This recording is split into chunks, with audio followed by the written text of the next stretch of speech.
Niin, hyvää iltaa. Tervetuloa tähän Luonnonfilosofian seuran järjestämään tiistai-illan luentotilaisuuteen. Meillä on ollut tässä syksyn mittaan monia aiheita tekoälyyn liittyen, tekoälymatematiikasta ja sitten aivotutkimukseen liittyen ja terveydenhuoltoon liittyen. Ja hiljan oli myöskin Esa Soinin robotiikka ja ihmisyys, mitä robotit kertovat meistä. No niin, tunnelma vaan tässä tiivistyy. Nyt Juha Samela tekee yhteenvetoa tekoälyn merkitys luonnonfilosofialle. Juha on Luonnonfilosofian seuran pitkäaikainen sihteeri ja filosofian tohtori, fyysikko ja sitten on nyt kiinnostunut myöskin tästä erikoisaiheestamme, niin että olemme saaneet Juhan puhujaksi. Tervetuloa, ole hyvä. Kiitos. Joo, kiitoksia tästä tilaisuudesta vetää tämä syksy yhteen ja kiitoksia siitä, että olette tulleet näin sankoin joukoin tänne paikalle ja lähetän kiitokset myös tulevaisuuteen kaikille niille, jotka katsoo tätä esitystä videolta. Nämä esitykset on nykyisin varsin suosittuja siellä YouTubessa, ainakin katsojamäärän perusteella. Illan aiheena tosiaan on yhteenveto tästä teemasta, joka seura on järjestänyt tänä syksynä otsikolla tekoäly ja nimenomaan sen tämmöinen filosofisempi merkitys, ei niinkään teknologinen hurma. Ja tämä ehkä sopii aloittaa sitten tekoälyn puheenvuorolla ja viestillä meille. Tämä kuva tässä on ChatGPT-järjestelmän piirtämä. Toissapäivänä piirsi tämmöisen kuvan ja sanoi sille järjestelmälle, että piirrä luonnon filosofi. Ja tässä se on. Siitä voi sitten jokainen vetää johtopäätöksiä. Tietenkin tämä on parrakas mies. Täällä on parrakkaita miehiä, joten sillä tavalla tämä on osuva, mutta en sitten ehkä kerinyt kysymään, että piirrä naispuolinen luonnonfilosofi. Tuolla taustalla näette myös hirveän kokoisen planeetan ja tämä viittaa ensi kevään ohjelmaan, joka alkaa tällä aurinkokunnan laajenemisella, että jotenkin tämä planeettojen koot on sitten luonnonfilosofia lähellä. Mutta hieno kuva, eikö totta? Yhdellä käskylauseella tulosta.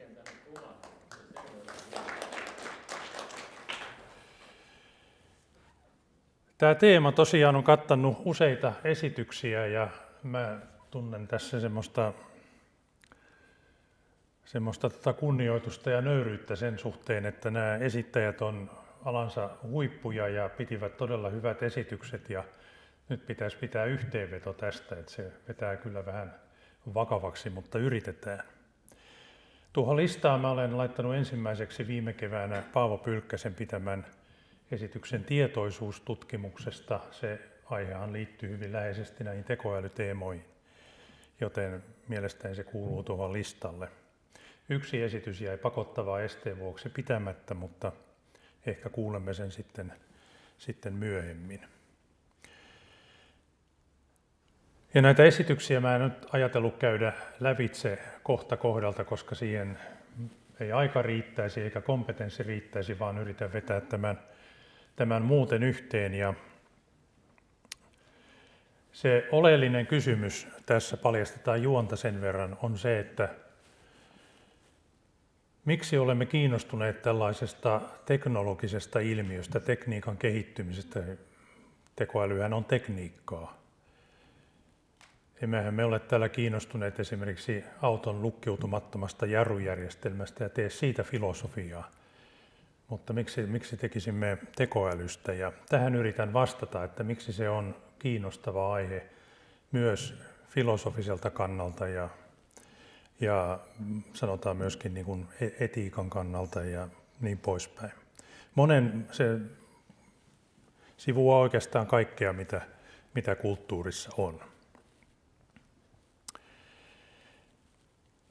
Ja tähän on tultu sellaiseen tilanteeseen viime vuosina, joka oli siis nyt sysäys tämän teeman valinnalle myöskin, oli se, että näihin vuosiin astihan tästä tekoälystä on puhuttu paljon ja on kuviteltu, mitä se voisi olla. Ja tieteiselokuvissa se tietenkin on parhaimmillaan, siellä se saa kaikkein hurjimmat muotonsa, robotit siellä riehuvat ja niin edelleen.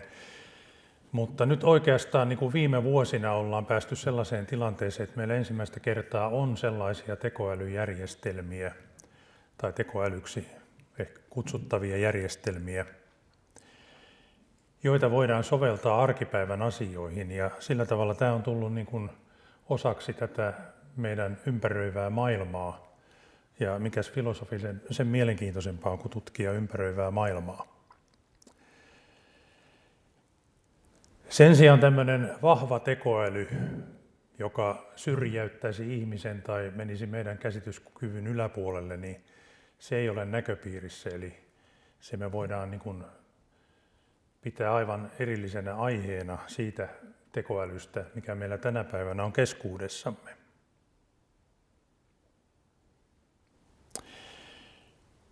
Mä yritän nyt perustella sitä näkemystä, että tämä tekoäly on filosofiseltakin kannalta mielenkiintoinen, ja perustelut on sellaisia, että yritän tässä tuoda esille kysymyksiä, joita se nostaa mieleen, ainakin mitä se on minulle nostanut, ja olen myös monien seuran jäsenten kanssa keskustellut näistä aiheista, ja tässä esitelmässä voi ehkä jotkut teistä tunnistaa oman kädenjälkensä.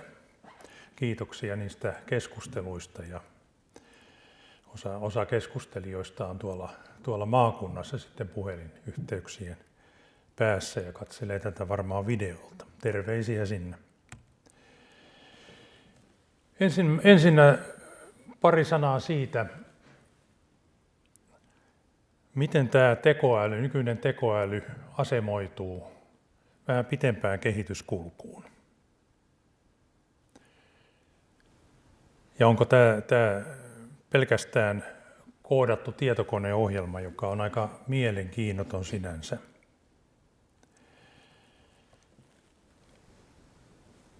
Lähdetään liikkeelle siitä, että meillä on aika semmoinen varma käsitys. Tämä on tämmöistä keittiöpsykologiaa, mutta varma käsitys siitä, että osa meidän ajattelusta on aika rutiininomaista. Jos ajattelette, että pitäisi laskea paljon yksinkertaisia laskutoimituksia, niin se olisi mukavaa, kun siinä olisi joku Excel-taulukko tai tietokone apuna tekemässä sen. Jos se joutuu tekemään kynällä ja paperilla tai päässään, niin se tuntuu rutiinilta. On monia asioita, muistamisia ja asioiden ajankohtien muistamisia, jotka me delegoidaan jollekin ulkopuoliselle välineelle. Eli me ollaan aina rakennettu ajattelua helpottavia apuneuvoja. Helmitaulu, laskutikku, taskulaskin, tietosanakirja, hakupalvelu, kortistot, taulukkolaskennat, tietokannat, kaikki on tämmöisiä tietyllä tavalla meidän ajattelua keventäviä järjestelmiä. Ja ehkä tässä on nähtävissä semmoinen kehitys, että varsinkin tietokoneen tultua keksityksi, niin sen jälkeen tämä automaatio on kiihtyvällä tahdilla mennyt eteenpäin, eli meidän ei enää tarvitse edes sitä tietosanakirjaa avata, kun me voidaan googlata. Tällainen uudissana on tullut. Ja nyt sitten tämän tekoälyn aikakaudella me voidaan tehdä niin sanottua valmista tekstiä, kuvia ja musiikkia, videoita tämän tekoälyn avulla, josta nyt esimerkkinä oli tuo äskeinen hahmotelma luonnon filosofista. Tässä on toinen tekoälyn piirtämä kuva. Mä pyysin piirtämään helmitaulun, taskulaskimen ja laskutikun sen vuoksi, että jos tätä katsoo joku nuoremman polven edustaja, niin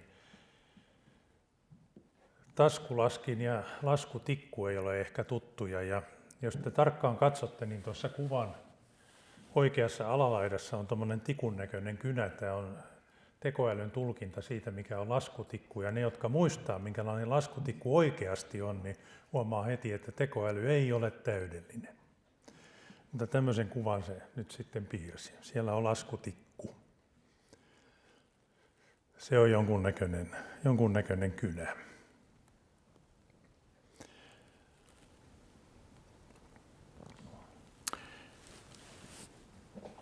Uuden tekniikan käyttöönottoon kuulin kerran eräällä työelämään liittyvällä kurssilla sellaisen heuristiikan, että on olemassa tämmöinen 555-sääntö, joka kuvaa sitä, kuinka nopeasti tekniikka yleistyy yhteiskunnassa. Ja tietenkin se on karkea heuristiikka, että se ei missään nimessä, sitä ei pidä ottaa kovin kirjaimellisesti sitä 5 vuoden jaksoa, mutta siis ensimmäinen jakso menee keksinnöstä prototyyppiin. Sitten seuraavat 5 vuotta kuluu prototyypistä kaupalliseen tuotteeseen ja edelleen menee 5 vuotta ensimmäiseen tämmöiseen yleistymiseen, tuotteiden yleistymiseen. Tätä on kuulemma tutkittu ja tämä on hyvin karkea sääntö. Tämä vaihtelee keksinnöitä ja tämä vaihtelee kulttuureittain, miten nopeita ollaan omaksumaan uutta tekniikkaa, mutta jos me ajatellaan tätä nykyistä tekoälyä, niitä sovelluksia, joista tänään puhumme, niin voidaan sanoa, että aika hyvin tämä pitää paikkansa. Noin 10 vuotta sittenhän tapahtui nämä läpimurrot sen suhteen, että saatiin sellaisia algoritmeja, jotka tähän nykyiseen älyyn pystyivät, ja myöskin tämä laskentatekniikan kehitys oli silloin siinä vaiheessa, että pystyttiin opettamaan nämä järjestelmät. Ja se on tärkeää muistaa tässä, että tässä on tällainen hyvin hyvä tällainen taustatekijä kuin laskennallisen kapasiteetin kasvattaminen. Jos katsoo esimerkiksi semmoisen firman kuin Nvidia osakekurssin kehitystä, niin sen huomaa sieltä varsin selvästi, että heillä menee lujaa. Mutta tämä kertoo sen, että tässä on kysymys niin kuin uuden teknisen aallon käyttöönotosta. Eli tämä on aika lailla tämmöinen tekninen asia, tämä on kaupallinen asia. Aika näyttää, miten tämä kaupallinen kehitys tässä tapahtuu, että onko meillä ilmaisia järjestelmiä niin kuin tänä päivänä on vai tuleeko kaikki maksulliseksi ja niin poispäin. Ja kuka sitten hallinnoi näitä. Tähän kehitykseen kuuluu olennaisena osana tämän tekoälyn tällainen luonteen muuttuminen. Mä olin joskus 80-90-lukujen vaihteessa tekemisissä tämmöisen asian kuin asiantuntijajärjestelmien kanssa. Silloin oli ajatus, että jonkun erikoisalan asiantuntemus puetaan päättelysääntöjen muotoon, ainakin likimääräisten päättelysääntöjen muotoon. Ja nämä päättelysäännöt sitten ohjelmoidaan tietokoneelle semmoiseen järjestelmään, jossa on tällainen päättelykone, joka ihan peruslogiikan sääntöjen perusteella niin sitten niistä päättelysäännöistä niin päättelee uusia tosia lauseita. No ensimmäinen hankaluushan tässä on se, että kaikilla aloilla se asiantuntemus, niin se ei ole eksaktia, että kun lääkärille menee potilas ja valittaa päänsärkyä, niin lääkäri ei voi sanoa, että päänsärky, aspiriini, määrätään aspiriinia, vaan ne on hyvin moninaisia ongelmia ja ne on todennäköisyyksiin perustuvia arvioita, ja tähän tarvittiin sitten tämmöisen todennäköisyyteen perustuvaa logiikkaa myöskin. Mutta se varsinainen ongelma tuli siitä, että huomattiin, että kun niitä käsittelysääntöjä kertyy sitten yhdeltä alalta tuhansittain, niin sitten yksikin uusi sääntö sinne joukkoon tai jonkun säännön muutos, tämä todennäköisyyden muutos, on sellainen niin kuin perhosen siiven isku, että se muuttaa ne johtopäätökset. Eli nämä järjestelmät ei ollut mitenkään niin kuin hallittavissa, ne ei ollut sillä tavalla deterministisia niin kuin oli ajateltu. Ja tämä asia sitten kaikessa vaipui hiljaisuuteen. Mutta siitä on jäänyt sellainen käsitys joillekin, että tämä tekoäly on vain ihmisen ohjelmoima tietokoneohjelma ja sikäli mielenkiinnoton. Ja tämä on virheellinen siinä mielessä, että näillä nykyisillä koneoppivilla järjestelmillä, jotka perustuu neuroverkkoteknologiaan, niin ne toimivat aivan eri tavalla. Niihinhän ei ohjelmoida näitä sääntöjä, vaan ne opetetaan. Ja se, miten se opettaminen tapahtuu, niin se on semmoinen hyvin mielenkiintoinen tarina, joka on ehkä ainoa tekninen asia, mihin tekoälyssä kannattaa tutustua, jos johonkin ylipäänsä tutustuu. Tutustua siis periaatteellisella tasolla, yksityiskohtaisella tasollahan se on äärimmäisen monimutkainen juttu. Joo. Niin semmoinen lisäys, että 80-luvulla mäkin olin tekemässä asiantuntijajärjestelmää. Hienoa. Esimerkiksi tuo sijoitusneuvonta. Joo. Tehtiin Skoppankin yhtymällä sijoitusneuvontajärjestelmää. Joo, selvä. Joo, mä voin toistaa tässä, että olit tekemässä asiantuntijajärjestelmiä. Joo, niitä tehtiin pankeille ja se, missä minäkin olin mukana, niin se liittyi pankkeihin ja vakuutukseen.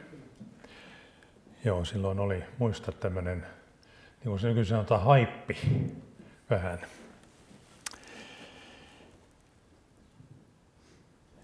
Joo, Erkki Ojan esitys on aivan mainio kuva siitä, että miten näitä mikä tämä tekniikka on ja miten sit niitä järjestelmiä opetetaan. Että en mene tässä nyt pitemmälle siihen, mutta katsokaa ihmeessä se video, se on aivan loistava tiivistelmä, missä hän kuvaa rautalangasta vääntäen sen nykyisen tekoälyn perustan.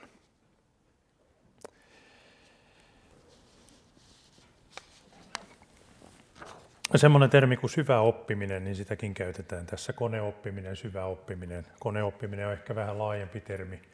Kone oppii tai sille opetetaan jotakin. Syvä oppiminen tarkoittanee sitä, että siellä taustalla on tämmöinen neuroverkkotekniikalla toimiva oppija. Tämä oppiminen on vähän semmoinen ehkä väärä sana tässä, koska eihän ne järjestelmät oikeasti opi. Niin kuin Erkki Ojan esitelmästä kävi ilmi, niin lähinnä se muistuttaa matemaattisen käyrän sovittamista pistejoukkoon johonkin dataan. Ei se ole psykologisessa mielessä oppimista. No se, mikä meiltä puuttuu, on tämä vahva tekoäly, ja se on spekulatiivinen asia edelleen. Me kuultiin tässä esimerkiksi Maria-Leena Linnen esityksessä, että sellainen on vielä aika kaukana, ja muutkin luennoitsijat ovat sitä korostaneet. Tästä kuitenkin on kirjoitettu kaikkein eniten esimerkiksi filosofista kirjallisuutta. Filosofit ovat tehneet paksuja kirjoja tästä, koska siinähän on se visio, että on joku ihmistä älykkäämpi ja voiko ihminen kloonata itsensä tai luoda itseään älykkäämmän lajin tänne maapallolle ja sitten avaruuteen ja niin poispäin. Tiedätte kaikki nämä science fiction tarinat.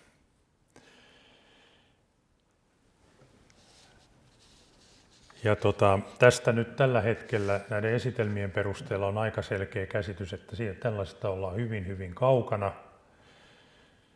Sitten on tämmöinen spekulatiivinen asia, että ottaako sen kannan, että tekniikka kehittyy ja vääjäämättä nämä nykyiset järjestelmät tulevat niin älykkäiksi, että niitä voidaan kutsua vahvaksi tekoälyksi, että niille kehittyy esimerkiksi tietoisuus, ja ne alkavat sitten opetuksen sijasta niin itse oppia ja valita sen, mitä oppivat. Ja niille tulee tahto. Vai otetaanko se sitten se kanta, että tämmöistä vahvaa tekoälyä ei koskaan saavuteta? Tähän palataan sitten vielä tässä esityksessä uudelleen. Tuossa muutamia termejä ihan lyhyesti, miten niitä käytän. Tekoäly on tässä tämmöinen yleiskäsite. Se on hyvin hämärä käsite, mutta se nyt on kieleen pesiytynyt ja käytän sitä tämmöisenä yleisnimityksenä, joka lähinnä useimmiten viittaa tähän nykyisin käytössä olevaan. Se on siis koneoppimiseen perustuvaa neuroverkkoihin perustuvaa tekoälyä. Ja kielimalli, se termi tulee tässä toistumaan usein. Se on järjestelmä, joka on suunniteltu ymmärtämään ja tuottamaan luonnollista kieltä. Sehän on hyvin merkittävä ja mielenkiintoinen filosofiselta kannalta. Ja siinä on osa tämmöinen generatiivinen tekoäly, eli se generatiivisuus on sitä, että se tekoäly itse luo jotakin oppimansa perusteella, kuten esimerkiksi tuon luonnonfilosofin muotokuvan. Ja robotti taas on sitten tekoälyn, se voi olla muutakin, mutta se on niin kuin tekoälyn sisällyttämistä johonkin laitteeseen, joka liikkuu täällä fyysisesti keskuudessamme. Ja sen voi nähdä tällä tavalla. Joskus kauan sitten tässä samassa salissa oli tulevaisuuden tutkimuksen seuran seminaari tästä tekoälystä. Siellä aika paljon puhuttiin näistä samoista asioista, mutta silloin ei vielä ollut kaikkea sitä näkemystä, mitä nykyisin. Mutta siellä eräs luennoitsija käytti tätä termiä apuäly, ja minusta se olisi kaikkein paras termi tälle nykyiselle. Viitaten siihen kehityskulkuun helmitaulusta, että olemme kulkeneet niin helmitaulusta apuälyyn. Meillä on nyt apuäly, joka tekee kaikenlaista ja on paljon fiksumpi kuin se helmitaulu, mutta edelleen se on meidän apuneuvomme.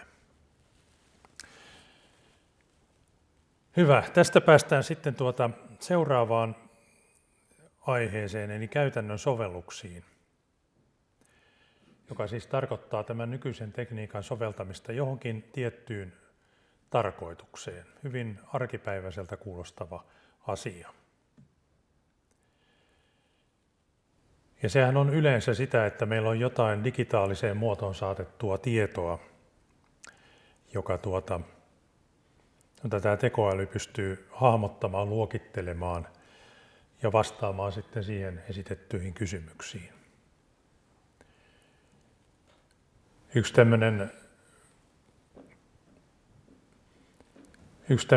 järjestelmä, joka ehkä voi helposti kuvitella, ei kaikilla ehkä ole siitä omakohtaista kokemusta, mutta on tämä autojen kaistavahtijärjestelmä, joka siis toimii sillä tavalla, että siellä autossa on semmoinen mikrosiru, jossa on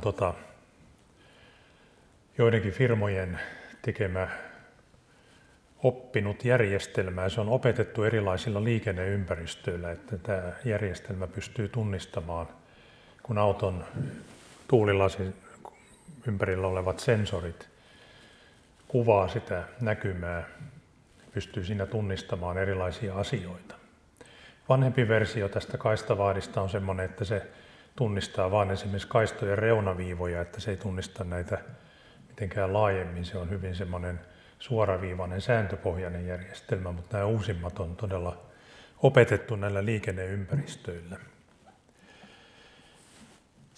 Ja se on mielenkiintoinen kokemus, sikäli omakohtainen kokemus, että olen nyt kesästä asti taistellut sellaisen tekoälyjärjestelmän kanssa muun muassa tänne tullessa. Ja siihen vaikuttaa talvirenkaiden vaihto, sen käyttäytymiseen ynnä muuta, että se on hyvin mielenkiintoinen tuttavuus. Mutta se on esimerkki tällaista teknisestä järjestelmästä, joka on tehty auttamaan meitä pitämään auto kaistalla, varoittamaan siitä, jos ollaan menossa ulos.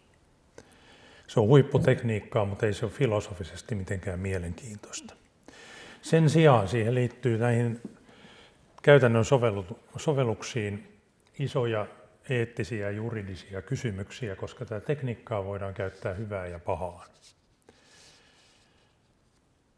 Valitettavasti tätä tekniikkaa käytetään esimerkiksi sotimiseen jo tänä päivänä, sekä hyökkäämiseen että puolustamiseen. Sitä käytetään poliitikkojen puheiden väärentämiseen, huijauksiin, kaikenlaiseen tällaiseen. Ja tämähän on iso yhteiskunnallinen kysymys.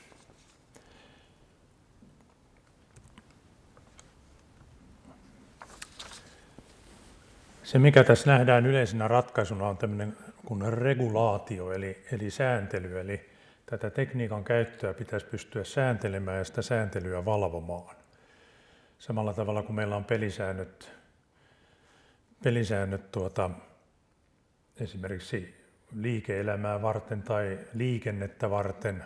Samalla tavalla yhteiskunnan pitäisi luoda puitteet tälle tekoälyn käytölle, mutta niin kuin arvaatte ja tiedätte, niin sehän on hyvin hidasta ja hankalaa ja nämä pitäisi tehdä maailmanlaajuisesti, joten käytän taas tätä sanaa haasteellinen tässä.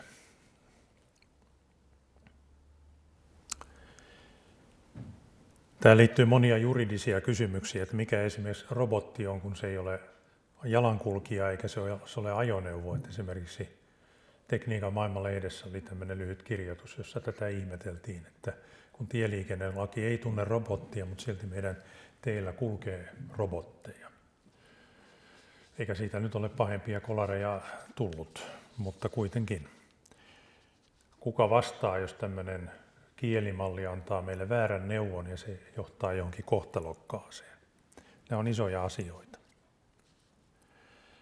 Tuossa alimmaisena on tämmöinen Microsoftin verkoston kommentti, kun luin sieltä yhden artikkelin ihan sattumalta tästä tekoälystä, niin siellä luki, että tämä sisältö on luotu tekoälyn avulla ja tarkastettu toimitustiimin toimesta.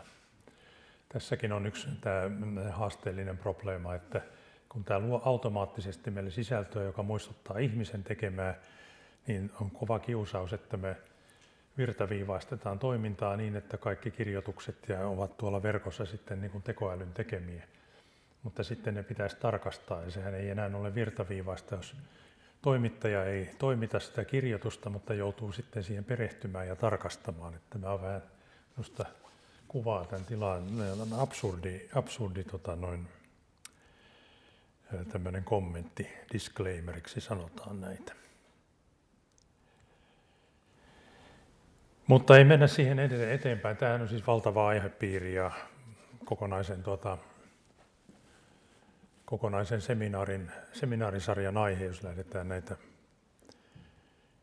eettisiä ja juridisia kysymyksiä pohtimaan, mutta se koskee näitä sovelluksia.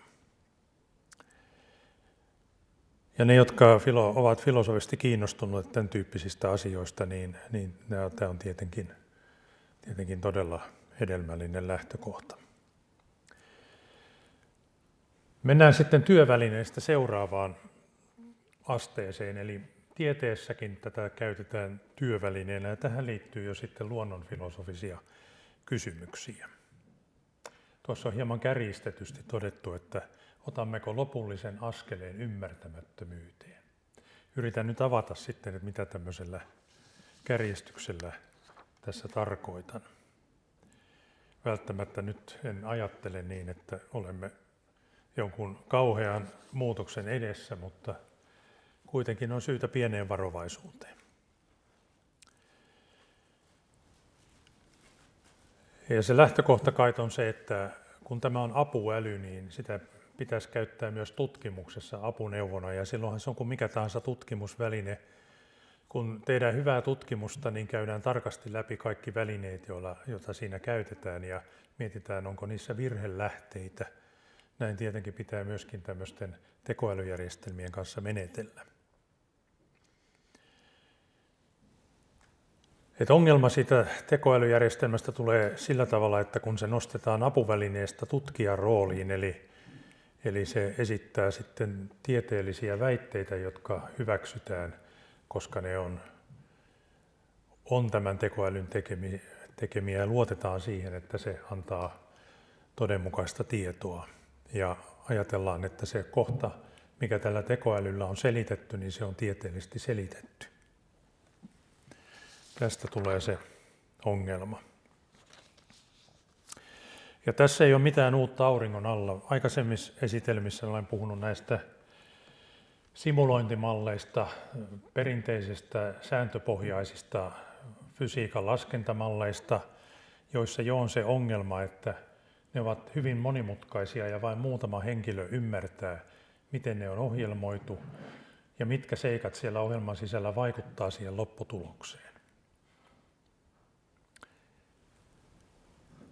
Tässä sitten luotetaan, että kun joku simuloi jotakin tämmöisellä supertietokoneella, niin se on tarkistettu asia ja se mallin antama tulos, niin sen luottamustaso on korkea.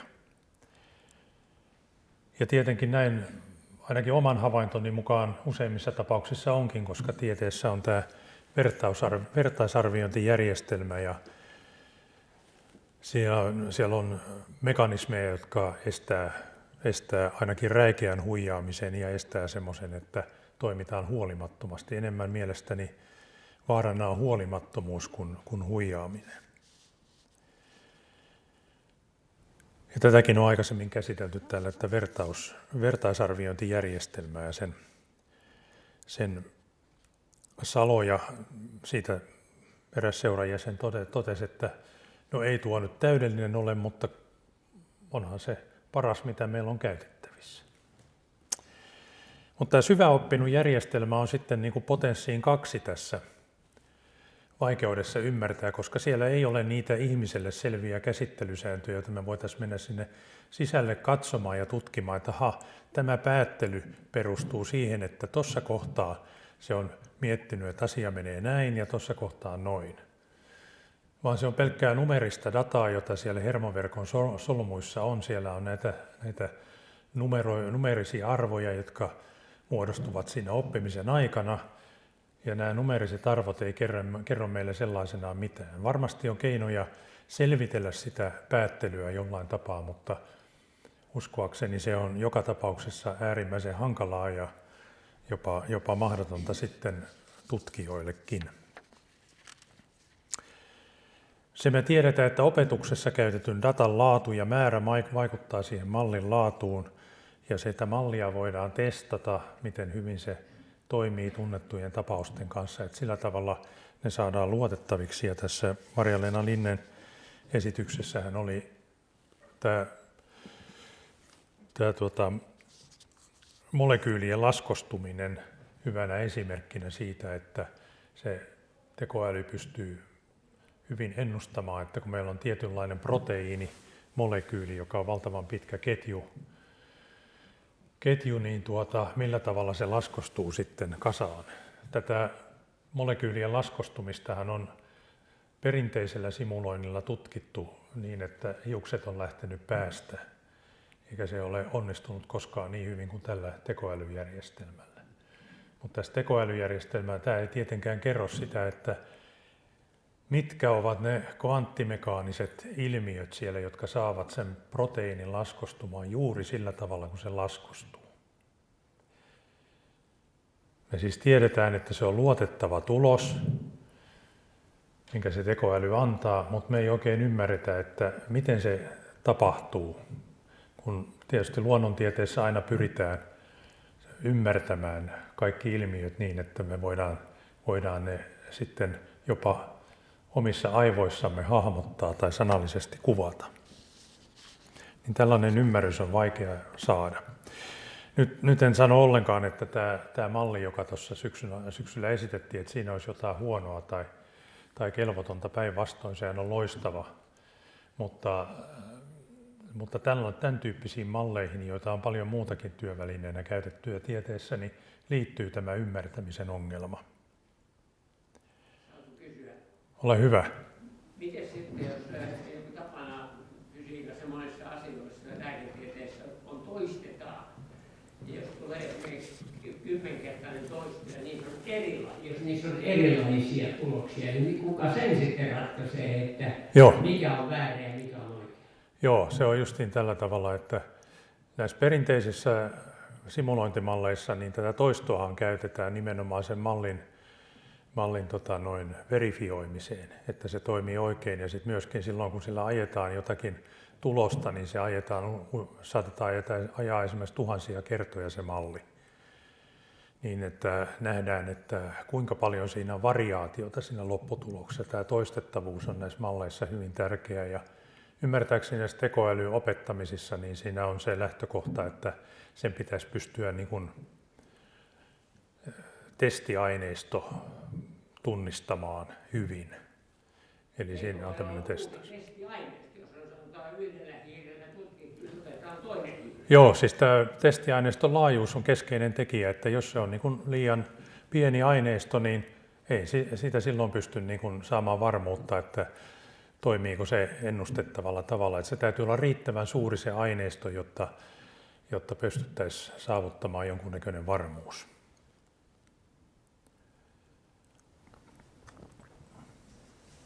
Tästä selittämisen vaikeudesta on hyvä esimerkki nämä ilmastomallit, josta usein sanotaan, että nehän on vain malleja ja voimmeko me niihin luottaa.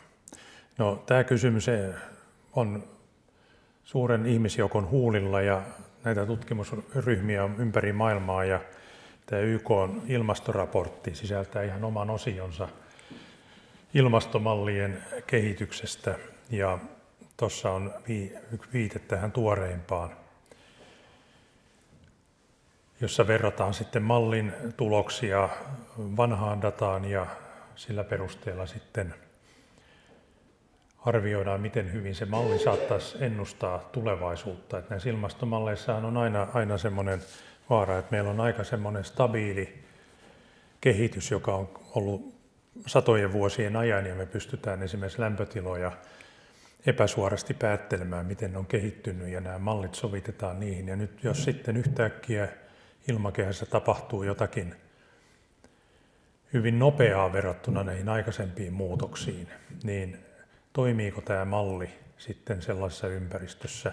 Esimerkkinähän tästä nyt oli nämä tämän kesän lämpöaallot Euroopassa, josta uutisoitiin, että nämä ilmastomallit ei pystyneet niitä ennustamaan. Nämä ilmastomallien tekijät ei väitäkään, että ne mallit on täydellisiä, mutta niiden monimutkaisuus on melkoinen. Niitä on useita, ne kilpailee keskenään ja sitten päättäjille niistä tarjotaan se mallin tuottama tulos ja päättäjillä on haasteellinen tehtävä luottaa sitten tai olla luottamatta näihin malleihin, koska ne päätökset, joita tehdään niiden mallien perusteella, on tosi isoja. Mutta tämä vain esimerkkinä siitä, että mitä tämä voi käytännössä tarkoittaa, että se ei ole lainkaan pieni kysymys tämä tieteellisen selittämisen monimutkaisuus.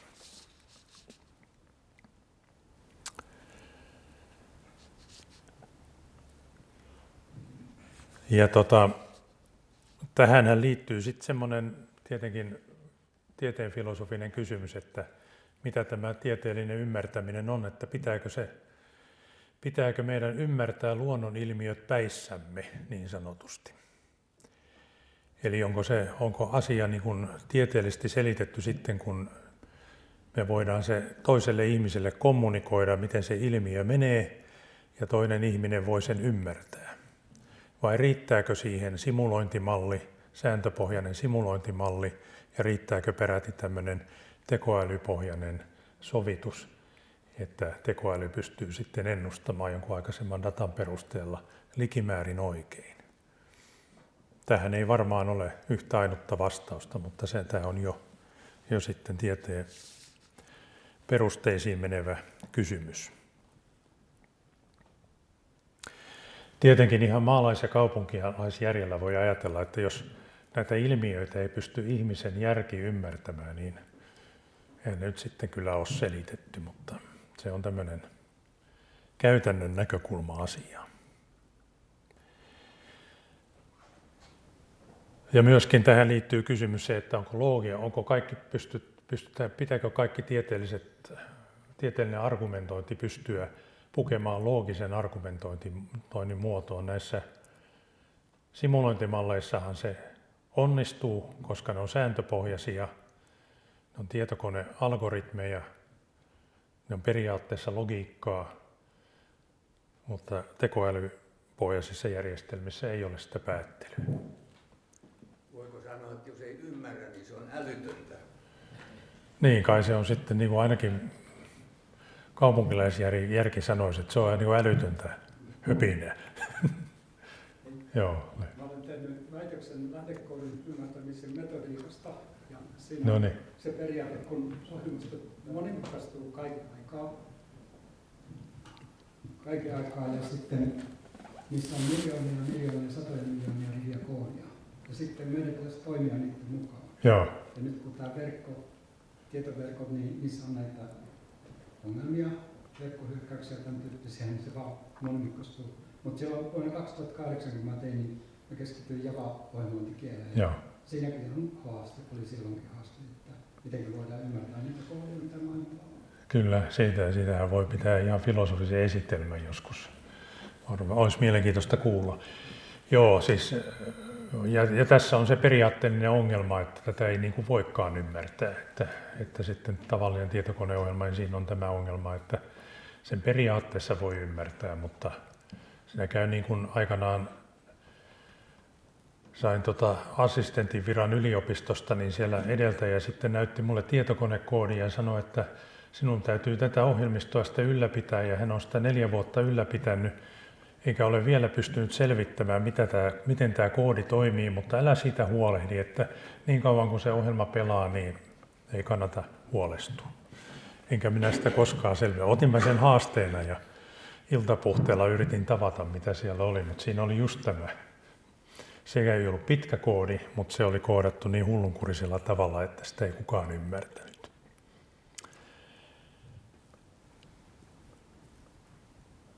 Joo, tietenkin tähän vielä ymmärtämiseen, niin aina on välttämätöntä tämmöinen edustuksellinen ymmärtäminen, eli ei me koskaan olla kaikkien asiantuntijoita, ja sen takia meillä täytyy olla tieteessä rakenteet, jotka luovat luottamusta, että kun joku tieteilijäporukka jotain sanoo, niin siihen voidaan suurella varmuudella luottaa. Jos tämmöistä varmuutta ja luottamusta ei ole, niin silloin meiltä putoaa pohja pois luonnontieteeltä.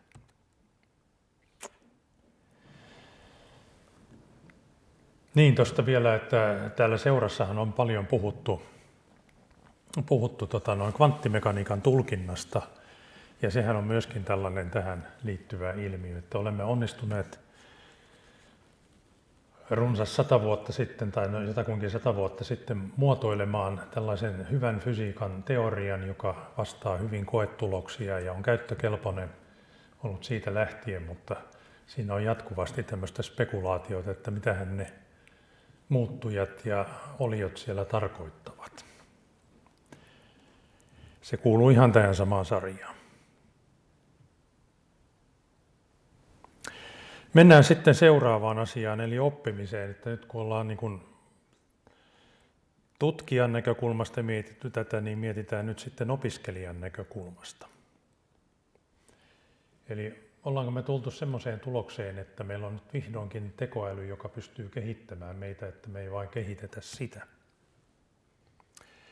Ja tässä on esimerkkinä ChatGPT-palvelu. Kuinka moni teistä on käyttänyt sitä tai jotain vastaavaa, esimerkiksi Googlen palvelua?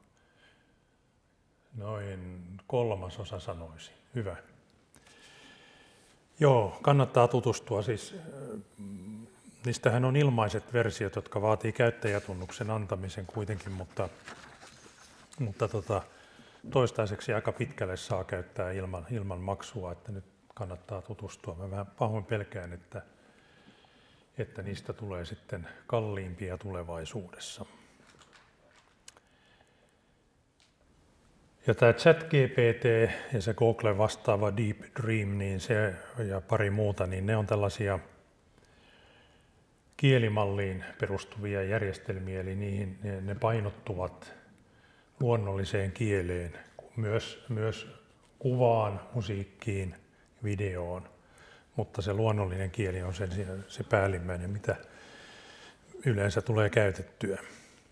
Ja mä sanoisin, että tämä on eräänlainen kehittyneempi versio hakukoneesta, ja se kelpaa hyvin kokeiluympäristöksi, että mitä tällainen tekniikka tulevaisuudessa tarjoaa, koska epäilemättä tämä tekniikka tulee kehittymään ja yleistymään. Tätä ei ole tarkoitus lukea. Tämä ei ole mikään silmälääkärin testi. Tämä on vain yhdelle sivulle rutistettu ChatGPT:n kirjoittama essee. Että se kirjoittaa tällaisia esseitä, jotka tyypillisesti sisältää johdantokappaleen, useita pointteja, numeroituja kohtia ja sitten yhteenvedon. Se on sen tyypillisin tapa vastata, ja tämä on hyvin jäsennetty tapa vastata. Tässä on kysytty, että miksi autot eivät ole yhtä kestäviä kuin ennen. Yhden seuran jäsenen kanssa käytiin eräänä syysiltana keskustelua puhelimessa ja filosofiasta sitten mentiin tähän kysymykseen, että miksi autot ei kestä niin hyvin kuin aikaisemmin. Ja päätettiin sitten kysyä tekoälyltä apua ja todettiin, että tämä on itse asiassa aika hyvä vastaus. Mutta ei mennä siihen nyt. Siis siinä on jäsennelty paitsi tämä näkemys, mikä meillä oli, että autot ei ole yhtä kestäviä kuin ennen ja että se on jollain tapaa tällaisen etukäteisen tuotesuunnittelun syytä, niin tässä on myöskin autoteollisuuden näkökulma, tässä on ympäristönäkökulma, miksi autoja ei kannata tehdä tai miksi autot ovat tulleet vähemmän kestäviksi ympäristötekijöiden takia ja niin poispäin. Turvallisuusnäkökulma ja niin edelleen. Sitten innostuttiin kysymään, että mikä on kaunein matemaattinen kaava. Tässä on 2 esimerkkiä. Tekoäly ehdotti ensimmäisenä Eulerin identiteettiä ja toiseksi Pythagoran lausetta. Näitä oli muistaakseni 11 kaikkiaan ja yksi niistä oli 1 + 1 on 2. Sitä voi sanoa minimalistiseksi, mutta kaunistahan sekin on. Mitä tämä kertoo? Mitä nämä 2 esimerkkiä kertoo tästä välineestä? Ne kertoo sen, että kun se on opetettu internetin sisällöllä, parin vuoden takaisella sisällöllä, niin näitä asioita on käsitelty internetissä ja tämä on vain yhteenveto siitä. Ja tämä yhteenveto heijastaa sitä, miten se sisällön käsittely on internetissä painottunut. Et esimerkiksi tuo kysymys autojen kestävyydestä on ilmeisesti aivan maailmanlaajuinen kiinnostuksen aihe. Ja siitä on paljon tekstejä internetissä, paljon näkemyksiä, tutkimuksiakin siitä saattaa olla ja niin poispäin. Sen takia se vastaus oli aika kattava.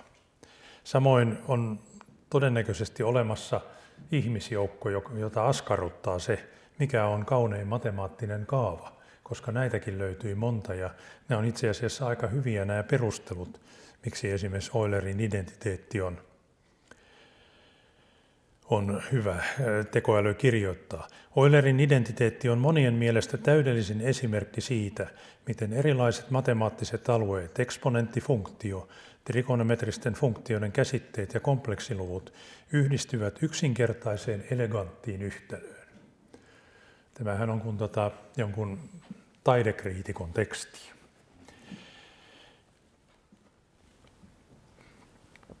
Omia havaintoja tästä on se, että nämä esseet on kuitenkin suhteellisen jäykkiä. Mä muutamaan omaan aiheeseen, mistä olen kiinnostunut, soveltanut tätä ja todennut, että ne on myöskin jossain määrin semmoisia yleisluontoisia kieliasultaan, että on vähän kuin, ei missään nimessä sellaisia kuin horoskoopit, että niitä voi tulkita miten tahansa, mutta niissä on tällaista yleistä kielenkäyttöä, joka kuulostaa fiksulta, mutta kyllä niissä on sitten ihan semmoista tietoa, mitä gooklaamalla voisi olla aika vaikea löytää.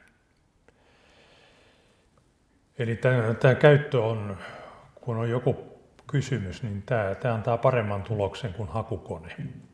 Koska hakukone antaa listan asioista, joita pitää itse ruveta tutkimaan, ja eikä siinäkään usein mitään tolkkua, että mikä niistä on semmoinen oleellinen ja mikä ei.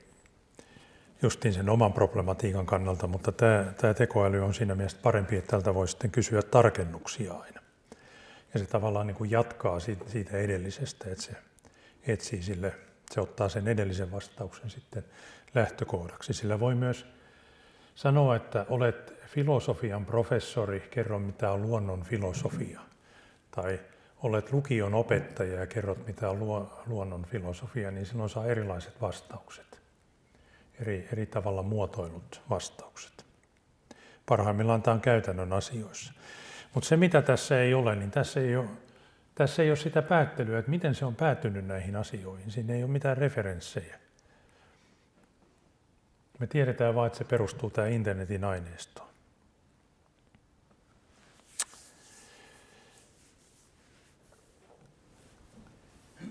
Nyt Ymmärtääkseni opettajien keskuudessa on monenlaista näkemystä tässä. Eräs professori tuossa hehkutti, että hän suosittelee opiskelijoille tämän ChatGPT:n tai Googlen käyttämistä ehdottomasti opinnoissa ja kattavasti. Hän pitää sitä erittäin hyvänä opiskelun apuneuvona, koska se helpottaa sitä oman ajattelun kehittymistä.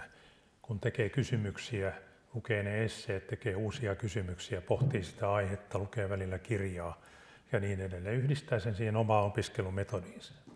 Sitten on olemassa opettajia, jotka ovat sitä mieltä, että pysyköön tämmöiset kaukana koulusta. Että nämä tuhoaa ihmisaivot ja niin edelleen.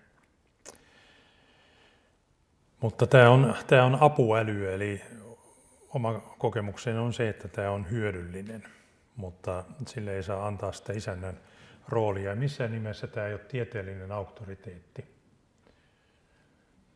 Tältä voi kysyä, että onko maa pannukakku, ja saa varmaan vastauksen, en ole kysynyt, mutta tehkää se kysymys, se voi olla mielenkiintoinen. Tämä ei voi olla tieteellinen auktoriteetti siitä yksinkertaisesta syystä, että sitä esseetä ei ole vertaisarvioitu eikä siinä ole mitään viitteitä. Siitä puuttuu se polku sinne, että mistä ne tiedot on peräisin. Monet tiedot on ihan oikein. Eulerin kaava on olemassa ja sitä voi pitää kauniina ja se on juuri tuon näköinen kuin se tuossa oli esitettynä. Ei siinä ole epäilystäkään. Ja sitten näitä malleja ei opeteta uudella tiedolla. Että tämä on vähän niin kuin vaiheessa tällä hetkellä vielä.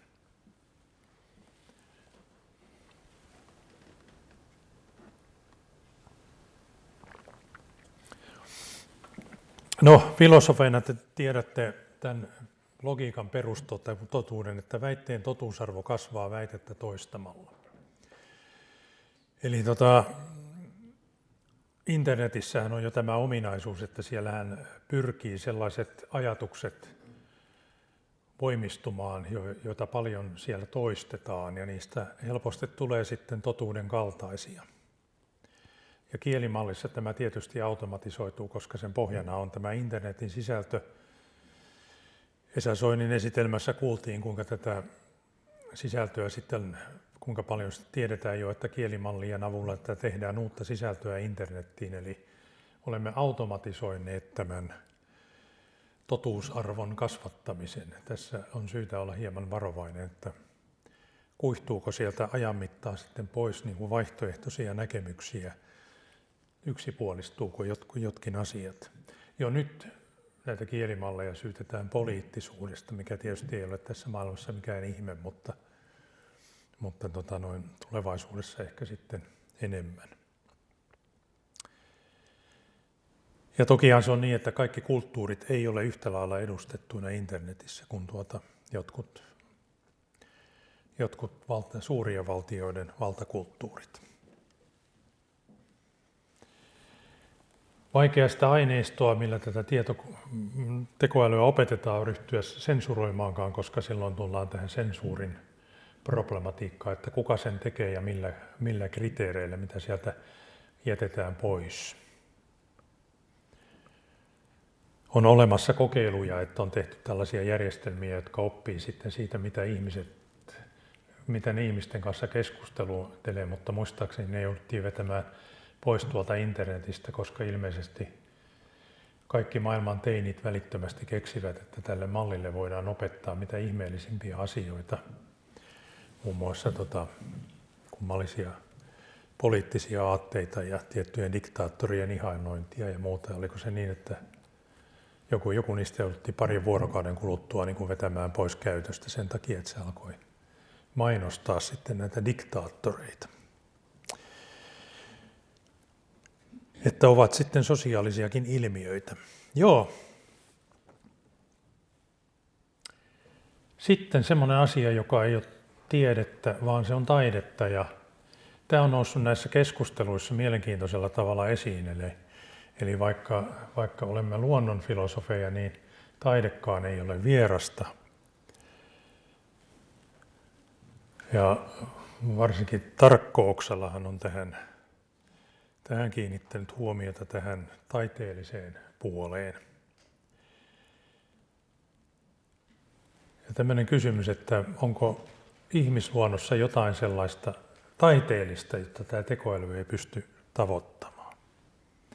Ja tästä saadaan niin kuin tarvittaessa suuri kiista aikaiseksi. Tässä on kuva, joka estetiikkansa puolesta niin kuin matkii vanhaa valokuvaa. Sehän on valokuvataiteessa muotia ollut pitkän aikaa, että tehdään sellaisia kuvia, jotka muistuttavat vanhoja valokuvia, vaikka ne on moderneja. Tämä kuva lähetettiin Sony-yhtiön valokuvauskilpailuun ja se voitti siellä erään sarjan. Ja lopun te arvaattekin, että eihän tätä ole kameralla otettu. Tämähän on sen tekoälyn tekosia. No se, joka tämän lähetti, niin ei yrittänyt huijata, vaan kokeili, että miten pitkälle tämmöisellä kuvalla pääsee, ja voittoonhan se ylsi. Ja tämä kuvastaa sitä, että koska siellä nyt oli sitten ammattilaisraati, joka varmasti niin kuin elämänsä ajan oli erikoistunut valokuvataiteeseen, niin tämä meni läpi.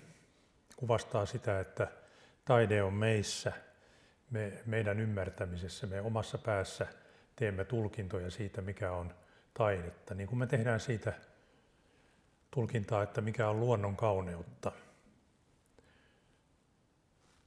Niin samalla tavalla voidaan tästä valokuvasta ajatella, että onko se niin kuin mielenkiintoinen, kaunis, mitä siinä on, mikä siinä on tarina, miksi tuo toinen rouva lymyää toisen takana, siinä on joku juoni ja niin poispäin. Mutta tämän tehnyt tekoäly, niin sillä ei ole ollut mitään tällaisia merkityksiä mielessään. Se on täysin tunteeton, täysin älytön siinä mielessä. Me voidaan väittää, että tästä on useita tapauksia ja tutkimuksia olemassa, että tietokone voi sattumalta ja ihan sääntöpohjainen järjestelmäkin tehdä sellaista taidetta, joka tuntuu meistä taiteelta. Mutta hyvä taiteilija osuu siihen hyvään paljon todennäköisemmin kuin sattuman varassa toimiva tietokone. Varsinkin sellainen, joka toimii vuorovaikutuksessa yleisönsä kanssa.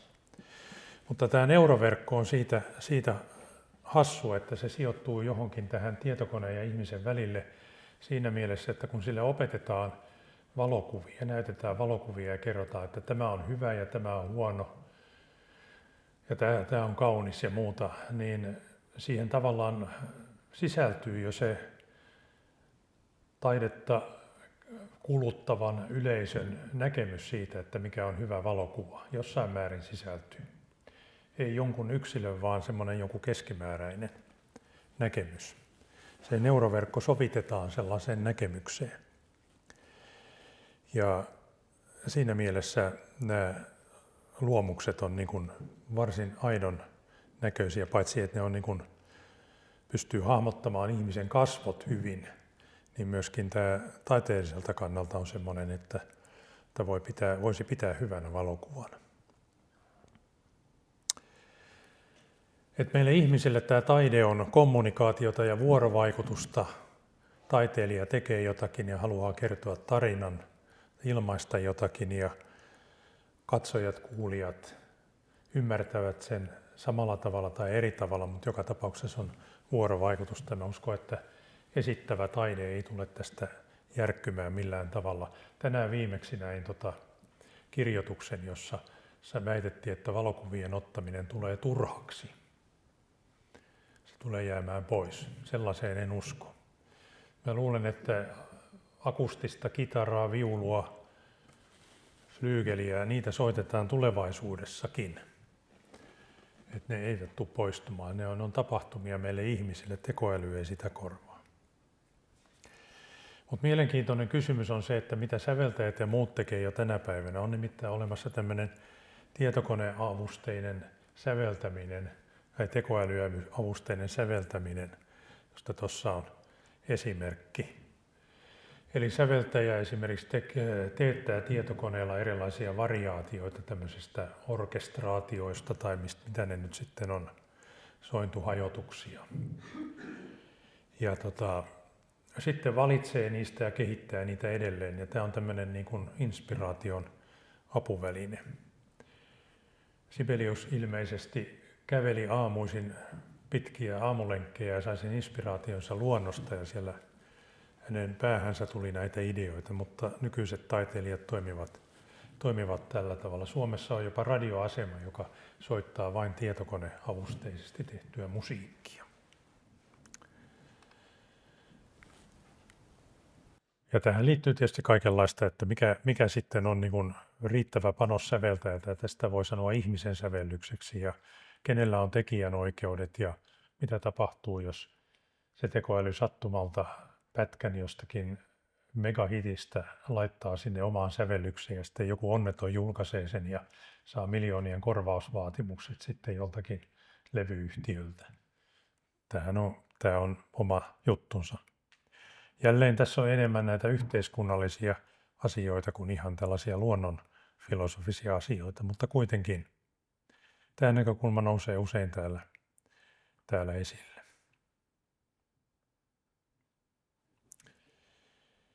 Esa Soini kertoi meille roboteista. Ja mä sanoisin, että tätä voisi sanoa lajien synty numero 2.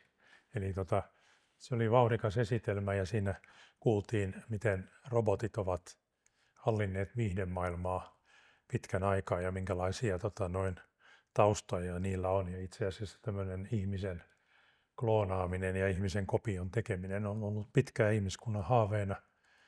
Emme pelkästään ole helmitaulusta haaveilu, vaan näistä roboteistakin jo. No nämä robotit tuli siinä esitelmässä hyvin käsiteltyä, mutta se mikä tässä on aika mielenkiintoista ja mihinkä mielestäni filosofisesti ajattelevien ihmisten pitäisi niin kuin kiinnittää huomiota on se, että meillä on tällainen evoluution tuoma ominaisuus, että jos joku näyttää inhimilliseltä, niin me pidetään sitä inhimillisenä olentona. Se on varmaan ollut hyvä evoluutiossa, että jos joku tuolla luonnossa liikkuu vaikka 8 jalalla, niin todennäköisesti se on hämähäkki ja sitä kannattaa ehkä varoa, koska osa niistä on myrkyllisiä. Kaikki tällainen liikkuva ja elävältä näyttävä on.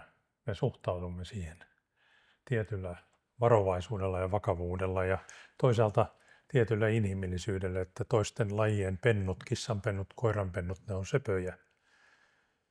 Ja on varmasti totta, että koirat ja kissat myöskin tunnistaa ihmisten lapset pennuiksi ja pitää niitä suojelemisen kohteena. Tuo robotin määritelmä on mielenkiintoinen. Mä olen sitä pohtinut ihan työelämässä.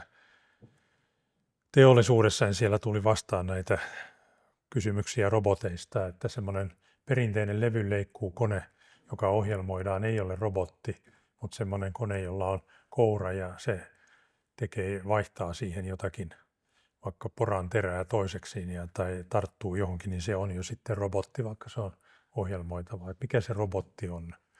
Mutta hyvä nykypäivän tunnusmerkki on se, että se liikkuu vapaasti,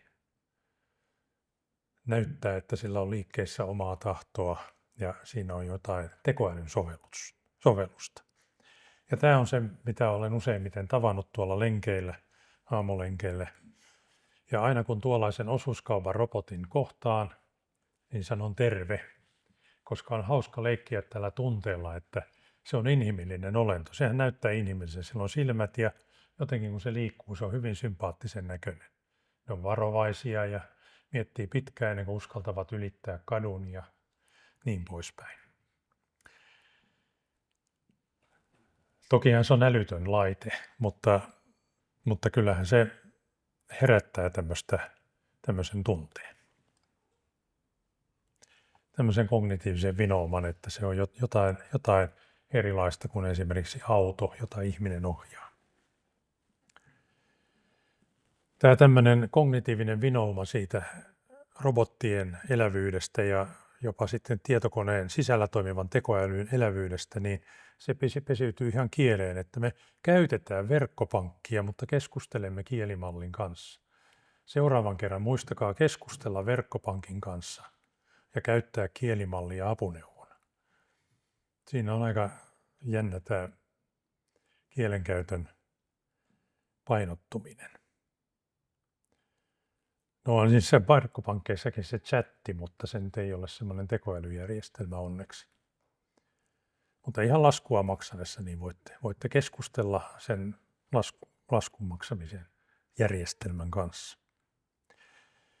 Ja sitten tästä tehdään lööppejä. Pieni kevennys sallittakoon näin joulun alla. Tässä on pari uutista tuolta meidän Ilta-Sanomista. Robotti pillastui. Sehän on kuin hevonen, sillä on joku tällainen, sillä on tunnetiloja selvästi. Se voi pillastua ja se voi kolhaista autoa. Silloin kun se pillastuu, niin se murjoo sitten autoja tuolla, varokaa. Ja sitten tämä Tiinan kotona tapahtunut sikailu on minusta aivan ylittämätön robotin tekoinen. Ja kun näihin alkaa kiinnittää huomiota, niin näitä on lähes päivittäin. Siis ainoastaan noin poikkeuksellisia sääilmiöitä koskevat lööpit on yleisempiä kuin nämä tämmöisiä robottien tekosia koskevat.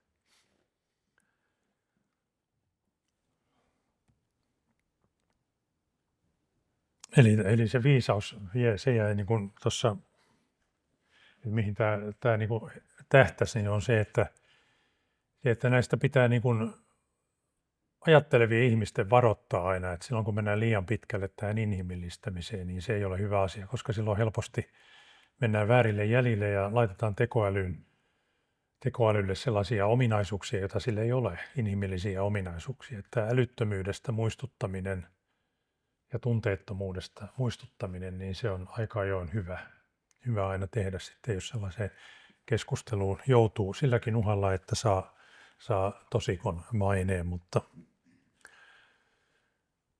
tai mikä se nyt oli, Harry Potterissa, se on ankeuttajia, se on ankeuttajan maineen. Sitten mitä tämä tekoäly kertoo ajattelustamme? Ratkaiseeko tämä psykofyysisen ongelman?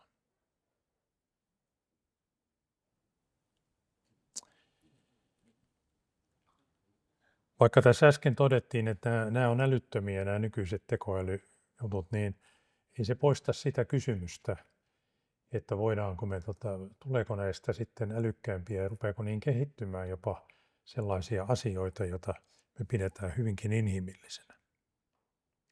Ja lopulta, voimmeko kehittää sellaisen systeemin, joka tulee tietoiseksi?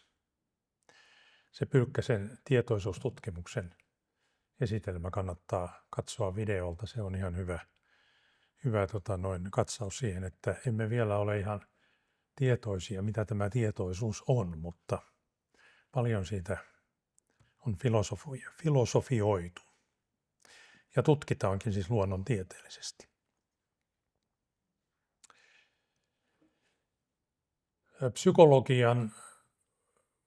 Psykologiassa on ollut tällaisia paradigmoja niin kuin fysiikassakin, eli se on tieteellisiä kausia, jolloin jokin tämmöinen peruskäsitys on ollut vallitsevana. Ihan tiiviisti sanottuna niin tämmöinen dualistinen sielu kautta järki kautta korkeampi minä vastaan sitten keho, niin se on ollut perinteinen käsitys vuosisatojen ajan. Ja sitä sitten seurasi tutkimus, joka oli muun muassa introspektiota, eli ihminen itse tavallaan tutki itseään ajattelemalla, koska ajateltiin, että kun ihmisellä on kyky korkeampaan ajatteluun, niin ihminen sillä avulla pystyy ratkaisemaan myös oman pulmansa, mikä ihminen on, ja sen takia ajattelemalla tarpeeksi syvällisesti, niin voidaan sitten selvittää ihmisen käyttäytymisen perusteet. Sitä vastaan tuli tämä behaviorismi, joka kielsi sitten kokonaan sen, että me emme tutki mitään sisäisiä tiloja, me tutkitaan ihmistä vain ulkoisesti, että miten ihminen käyttäytyy ja tilastoidaan se ja niin poispäin. Ja se oli ehkä askel psykologiassa kohti kokeellisempaa tiedettä. No seuraavana tuli sitten tämmöinen paradigma, jossa ihmistä verrattiin tietokoneeseen, että meillä on aivot ja sitten meillä on muisti ja samalla tavalla meillä on niin kuin tietokoneohjelmia tai prosesseja, jotka toimii ja meillä on sisäisiä tiloja, eli päästiin tästä behaviorismista eroon vähitellen joskus 670-70-luvulla, mutta tämähän kohtasi sitten sen ongelman neuroverkon, jossa ei ole pystytty kokeellisesti paikantamaan, että meillä olisi erillinen muisti ja erillinen prosessointi, vaan ne tapahtuvat kaikki samassa hermoverkossa yhdessä sekamelskassa. Tai kai siellä järjestys on, mutta siis kun sitä kuvantamisjärjestelmillä katsotaan, niin sitä ei pystytä paikantamaan. Ja tämä uusin paradigma on tämä neuroverkko, ja nyt tämän tekoälyn, tämän nykyisen aallon tulemisen niin kuin yksi tärkeä viesti on se, että sehän tekee meille tuommoista tekstiä ja se tekee meille tuommoisia kuvia. Eli tämä tietokone aikaisemmin sääntöpohjaisena järjestelmänä ei ole pystynyt siihen, mutta nämä neuroverkkopohjaiset oppivat järjestelmät pystyvät. Todennäköisesti tässä nykyisessä tekoälytekniikassa on jotain samaa kuin meidän aivoissamme. Se on pakko ajatella sillä tavalla. Mutta se, että pitääkö ajatella niin, että se on samaa, niin se on sitten jo eri kysymys. Ja siihen me syksyllä saimme vastauksen, että niin ei pidä ajatella. Että nämä nykyiset järjestelmät eivät ole meidän aivojen toisintoja, vaan on hyvin erilaisia. Että tässä tällaisia erottavia tekijöitä neuromodulaatiossa, joka selitetään siellä Linnenen-sitelmässä, tarkoittaa sitä, että meidän koko elimistö on niin kuin yksi kokonaisuus, että se ei ole vain yksi järjestelmä hermoverkossa, vaan kaikki vaikuttaa kaikkeen.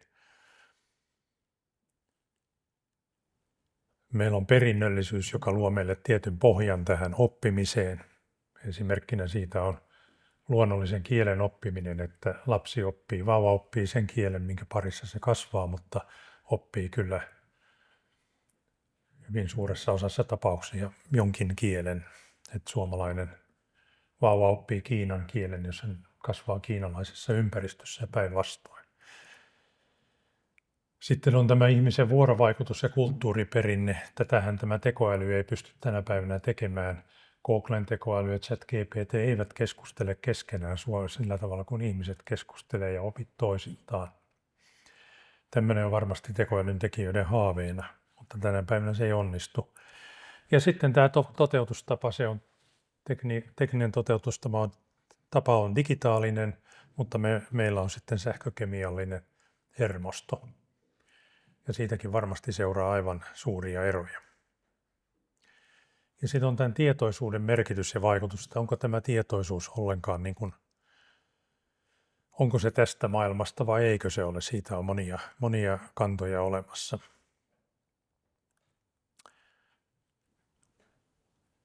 Aika ajoin tämä tekoäly vaikuttaa meitä fiksummalta, mutta olemme todennäköisesti aika kaukana tilanteesta, jossa voimme sanoa, että se simuloi edes tätä meidän omaa ajatteluamme, mutta jotain siinä nykyisessä tekniikassa on sellaista, joka toimii lähempänä meitä kuin mitä nämä aikaisemmat tekniikat.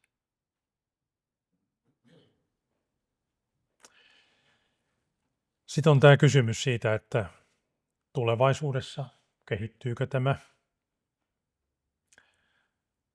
että tapahtuuko semmoinen niin kuin emergentti luonnonilmiö, että se tekoäly kehittyy inhimillisemmäksi, sille tulee tunteita, tietoisuutta ja niin edelleen. Vai onko tällainen mahdotonta? Tämä on aika syvällinen filosofinen kysymys, joka varmaan on muotoiltu filosofian historiassa 1000 tavalla.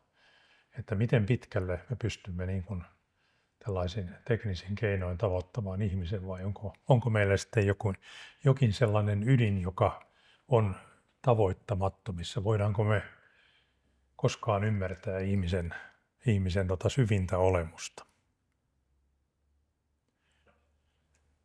siinä pitää sitten kysyä, että mikä on se, mikä tekisi vahvasta tekoälystä mahdotonta, ja tiedän sen, että on olemassa sellaisia näkemyksiä esimerkiksi tietoisuudesta, että se on kognitiivinen vinouma, se on eräänlainen harha, joka on syntyy meidän neuroverkossa, että me ei oikeasti olla mitään tietoisia eikä meillä oikeasti ole mitään minuutta ja niin poispäin. Näitä näkemyksiä on paljon.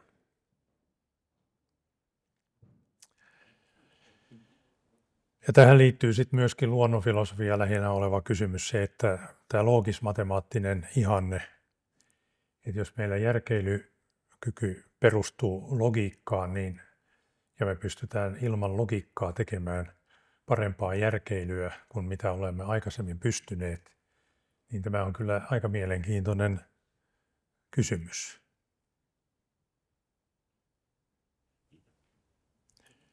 Eli Peson esitelmässään kirjoitti, että järkeily ei edellytä formaalia tai tietoista järkeilykykyä. Sitä tämä tekoäly niin kuin jossain määrin niin kuin meille demonstroi. Toisaalta se heijastaa sitä, mitä se on oppinut, eli siihen on käytetty logiikkaa ja perinteistä järkeilyä. Eli tämä on aika rankasti sanottu, että järkeilykykyä siihen ei ole käytetty. Mutta toiselta kantilta ihan oikein sanottu.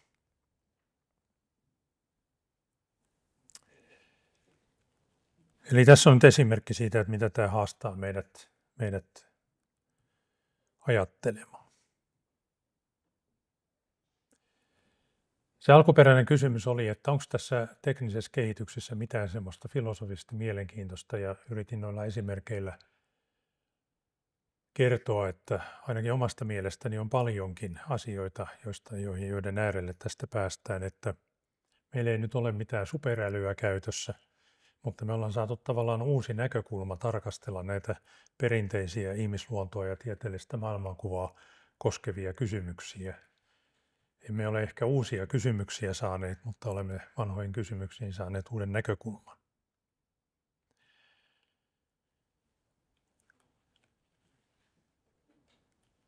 Ja varmaahan on, että tekninen kehitys ei pysähdy tähän.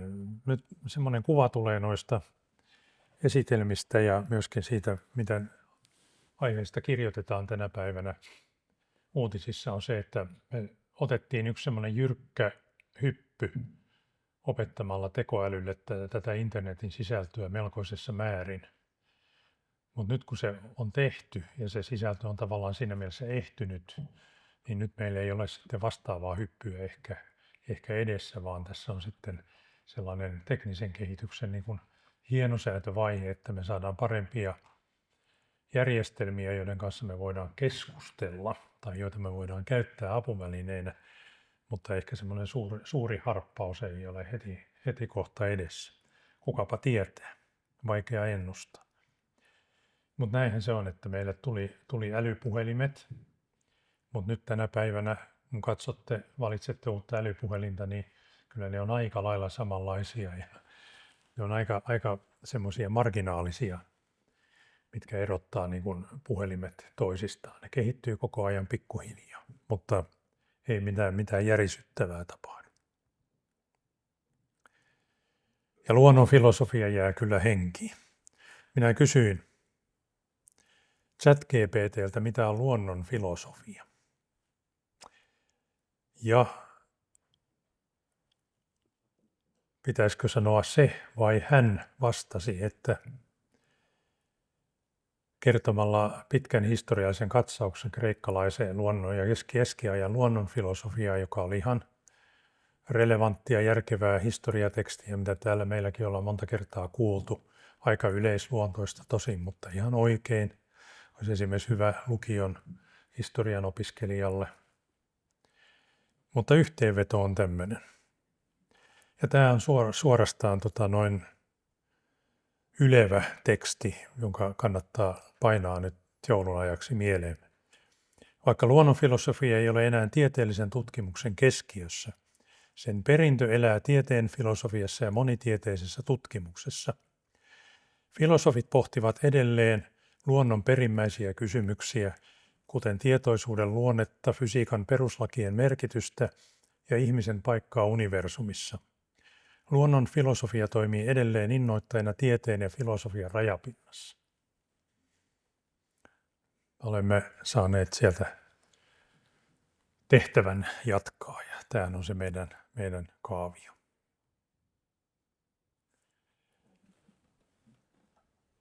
Tällaiset terveiset saimme tekoälyltä ja kiitoksia, että sain pitää tämän esityksen ja vielä kerran kiitoksia, että olette näin sankoin joukoin täällä paikalla. Nyt meillä on aikaa sitten keskustella.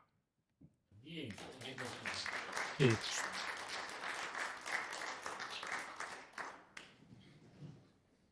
Joo, kiitoksia tosiaan tästä erinomaisesta katsauksesta, yhteenvedosta. Tätä kurssia aloittelimme, niin oli tietysti paljon epätietoisuutta siitä, että onko kurssissa kuinka paljon järkeä ja onko tekoälyssä järkeä, mutta esitelmiä oli monenlaisia ja niihin ansiokkaasti näytettiin, niin ajannuttivat aina välillä tätä keskustelua ja välillä joutui kysymään uudestaan, että ollaanko päästy eteenpäin ja mikä on tämän tekoälyn ailahtelun, kehityksen ailahtelun vauhti tässä vaiheessa. Ja kyllä tämän tiivistelmän taito uskoa ainakin siihen, että tämä kurssi kannatti järjestää ja saa toimia ja kaikkea, jotka ovat tätä järjestämässä. Ja sitten Juhalle nyt tästä esityksestä, jotta käsittelyssä on nyt aikaa ja hupenisi, nyt sitten vain kysymyksiä rohkeasti, onko siellä ollut yleisöltä mieleen. Esa.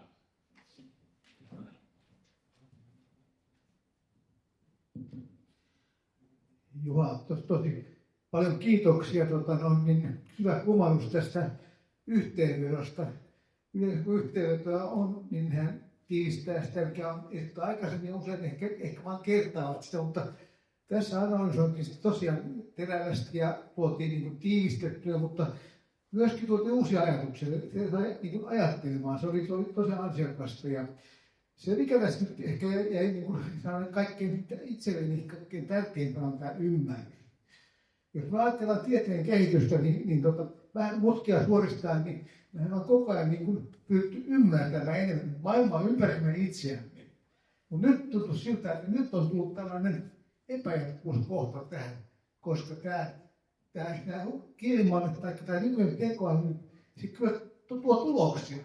Mutta me emme enää ymmärrä, miten ne syntyvät ne tulokset. Se on kyllä aika vaarallinen tilanne. Mutta se ei pelkästään tämä, vaan jos katsoo jotakin tieteellisellä, jotka käsittää post-apokalyptista aikaa, eli sellaista aikaa, jolta joku iso katastrofi, ihmiset tulee rippeet, ne käyttää teknologiaa, ei ne ymmärrä, miten se toimii. Tämä samahan on meidän ohjelmista, maailma riippuu meidän ohjelmistoista. Ja ne on tullut niin monimutkaisiksi, ettei kukaan enää kohta ymmärrä. Ja sitten toinen asia, että ne on kirjoittu kielellä, jota kukaan ei enää osaa. Ja se tekee se, että me ollaan aika haavoittuvassa. Tämä menee onnen varassa nyt esiin. Mä katsoin eilen, oli elokuvakerrossa, katsoin vähän kevyen elokuva, mutta sitten päättyi tällaisen lausumaan, että valhe on valhe, vaikka kaikki siihen uskoisivat. Totuus on totuus, vaikka kukaan ei siihen uskoisi. Hyvä.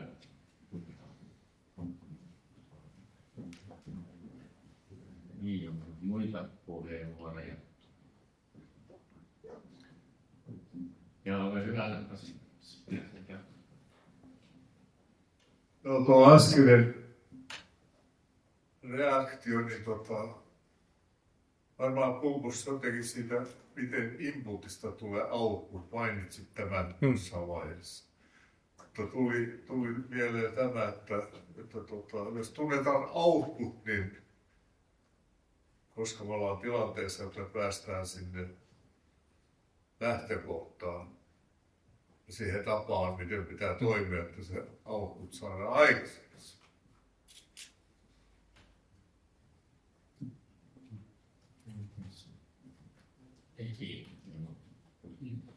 Olen erikoistunut systeemitieteeseen ja olen keskustellut paljon tämän Schattkelbergin kanssa näistä asioista, varmaan kymmeniä kilometrillä, niin tänäänkin myös.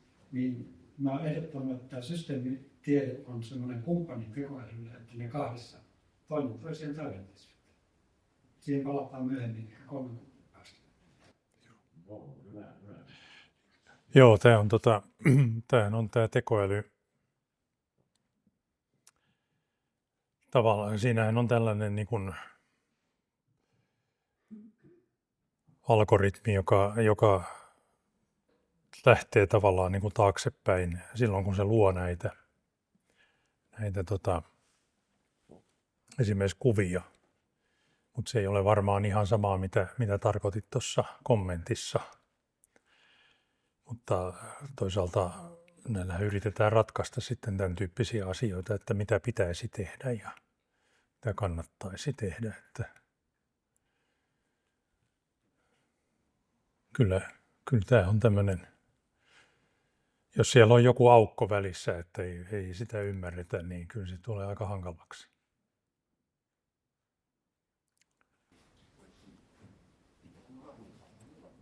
Joo, niin tässä monessa puheenvuorossa on ollut esitelmässä, niin tämä ymmärrys on kyllä se avainsana tänä iltana ja muutenkin.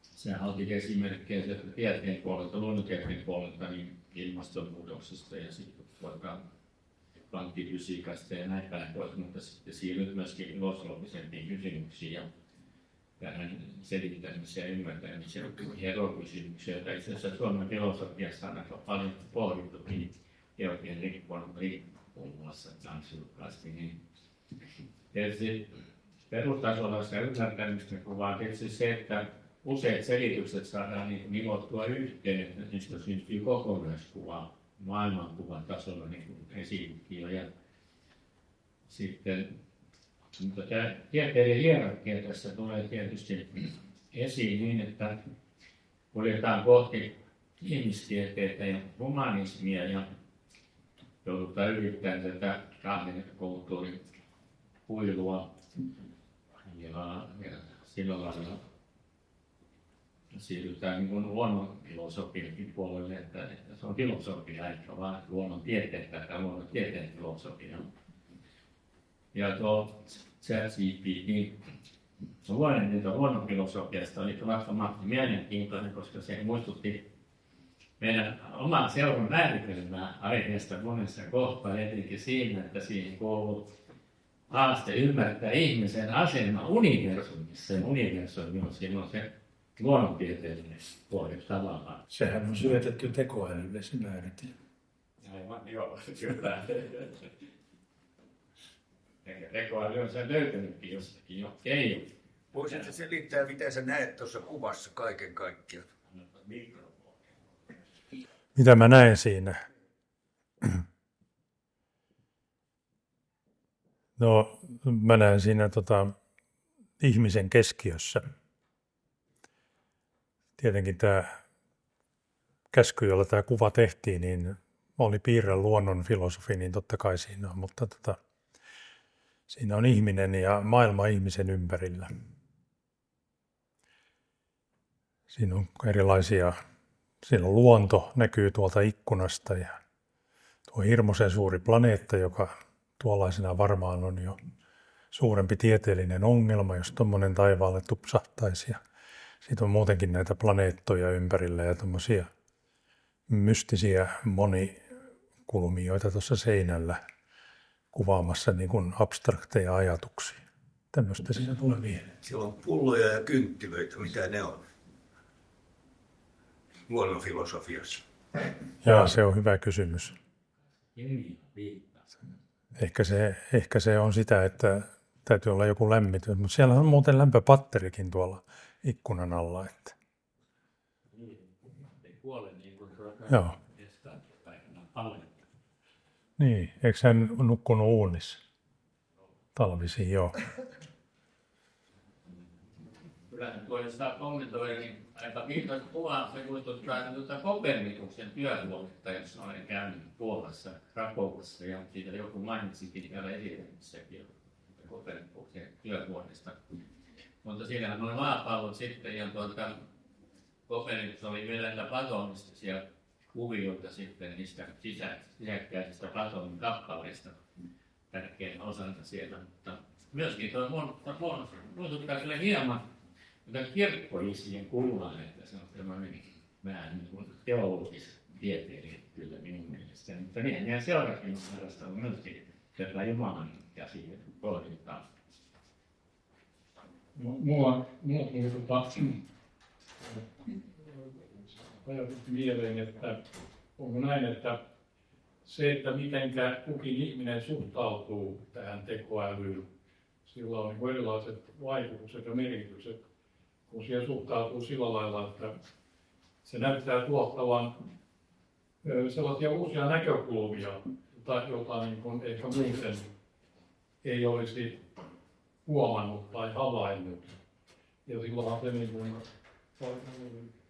se auttaa ihmistä luovuuteen ja näkemään ehkä enemmän siitä, mitä tämä maailma on. Toinen lähestymistapa on sitten se, että tekoäly niin kuin helpottaa niin kuin joidenkin asioiden tekemistä ja jos se niin kuin helpottaa niin kuin liikaa, niin silloin se voi, niin kuin, miten mä sanoisin, niin kuin vaikuttaa negatiivisesti siihen, että miten me ymmärrämme.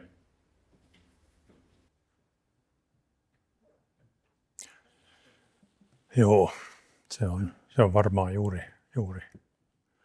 helppo allekirjoittaa toi kommentti kyllä. Mitäs, onko semmoisia asioita, mitä on jäänyt näistä syksyn esitelmistä erityisesti mieleen, mitä ei ole tässä nyt noussut keskusteluun? Jokin yksityiskohta tai siellä taitaa olla takapenkissä.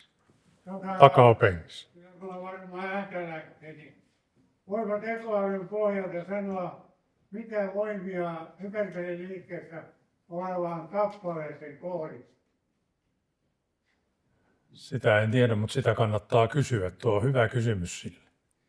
Tai sitten parapeliliikkeessä olevan kappaleen sen kohdistuvia voimia. Voidaanko niistä sanoa yhtään mitään? Kannattaa kokeilla. Toi on hyvä käsite. Laite, jolla esimerkiksi minä pystyn sillä laitteella esittämään, minkälaisia voimia voi olla. Ne on yhtä suuria ne voimia, koska kohdistuu polttopisteisiin. Minä ihan ehdotan, että istut alas sen koneen ääreen ja kysyt sitä ja se on mielenkiintoinen. Kerro sitten jossain kokouksessa, että miten se vastasi. Toi on sen verran, että toi ei ole ihan helppo kysymys. Tämä on nyt just sitä, missä kyllä päästäisiin asian ytimeen, kun vaan jaksettaisiin tehdä näitä töitä, tätä esitelmyksenkin vastaus oli tässä varsin viisas ja Juha on aika paljon tätä harrastanut tässä esitelmän tehdessäkin. Että sinä näytät uskomaan ja aika lailla näihin vastauksiin pitää vaikeansa. En usko vastauksiin, mutta mä olen havainnut sen hyödylliseksi välineeksi ja korvannut hakukoneen käyttöä sillä. Että jos esimerkiksi pitää semmoista asiat, että jos on esimerkiksi jokin englanninkielinen termi ja haluaa tietää, mitä sen suomenkieliset vastineet on, niin siihen tämä hakukone on ihan hyvä tai joku sellainen sanakirjaohjelma, joka on ihan perinteisen sanakirjan kaltainen, mutta jos tosiaan haluaa jotain tällaista vähänkin, joku tekninen aihe on siinä ihan, ne on ehkä kaikkein parhaimpia. Esimerkiksi tätä tehdessä niin mä kysyin, että mikä on kielimalli, koska siitä oli hyvin erilaisia tekstejä näkyy olevan verkossa. Se oli eri tavalla muotoiltu. Niin sitä sai jäsennystä. Se on itse asiassa aika hyvän jäsennyksen, että mitä merkityksiä sillä asialla on. Tuo Juhan kysymykseen, että mikä tästä teidän mieleen tästä seminaarista tai teemasta, niin tämä meni ehkä sattumalta, mutta se mikä tässä meni tosi hyvin oli tämä järjestys.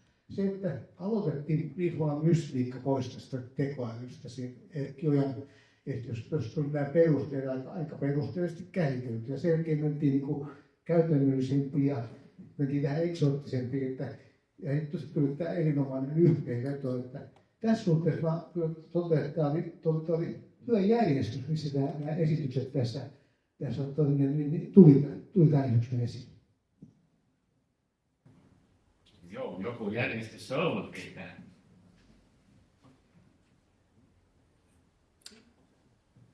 Taitaa olla tietenkin. Kysyisin sitä, että jos kysyt sieltä GP:stä, että mitä tulee internetin jälkeen, mitä se sanoo? Se on mielenkiintoinen kysymys. Se kannattaa kysyä. En osaa yhtään arvata, mitä se sanoo, mitä tulee internetin jälkeen. Meillä ei ole nyt sitä auki tässä, mutta muuten voitaisiin heti kysästä. Se voi olla... Silloin joskus, siellä tulee siis joskus aika vältteleviä vastauksia. Että jos kysyy jostakin semmoista, joka vähänkin viittaa johonkin tunteisiin tai muuta, niin se on ilmeisesti kuitenkin, siellä on sitä päättelykoodiakin sen verran, että se vastailee hyvin helposti, että tämä on sellainen asia, jonka vain ihminen voi ymmärtää. Se tekee itsestään sillä tavalla inhimillisen. Voi olla, että tuommoinen tulevaisuuskysymyskin on sellainen, että siitä saa vain jotain ympäripyöreitä. Valtion viisaita vastauksia varmaan saa, mutta tuo on ihan hyvä kysymys, että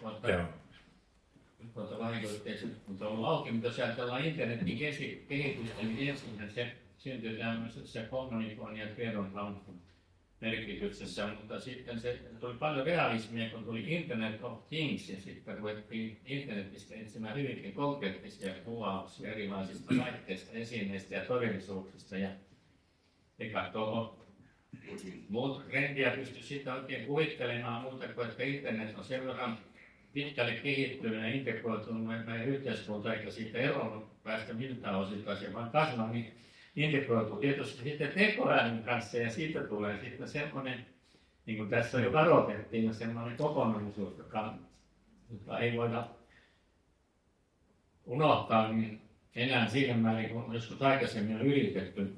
Kyllähän jos luonnonfilosofiassa kysytään sitten ihmisen asemaa universumissa, niin kyllähän me joudutaan aina miettimään tätä, mikä on tekoälyn asema tässä sitten rinnalla. Kyllä se sen verran on nyt tullut jääneeseen paljon enemmän kuin vielä 10 vuotta sitten.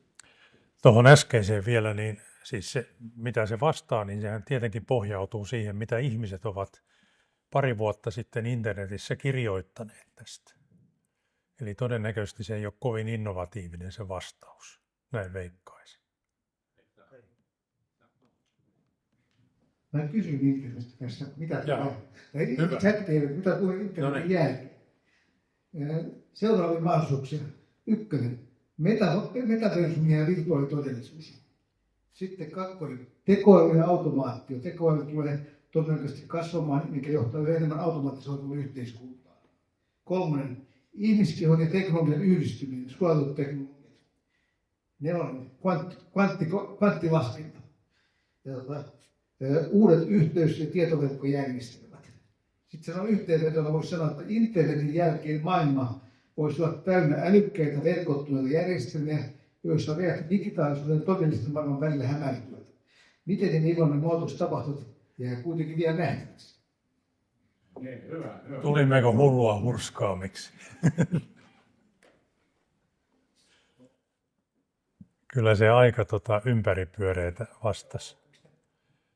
Mutta parhaimmillaan se on siis konkreettisissa asioissa ja sellaisissa kysymyksissä, jotka on internetissäkin todennäköisesti täsmällisesti kerrottu ja ilman mitään rieviä mielipiteitä.